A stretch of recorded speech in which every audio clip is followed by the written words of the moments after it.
So yun, magandang hapon. Mukhang abutin tayo ng siyam-siyam nito bago tayo makapagpamana. Ang bihira yun, napakalakas ng habagat.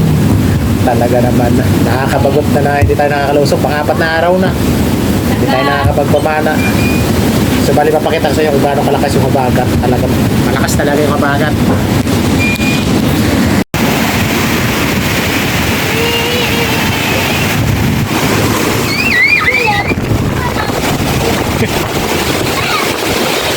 Ganyan, kalakas yung habagat. Yung mga bangka namin, tinaas na namin.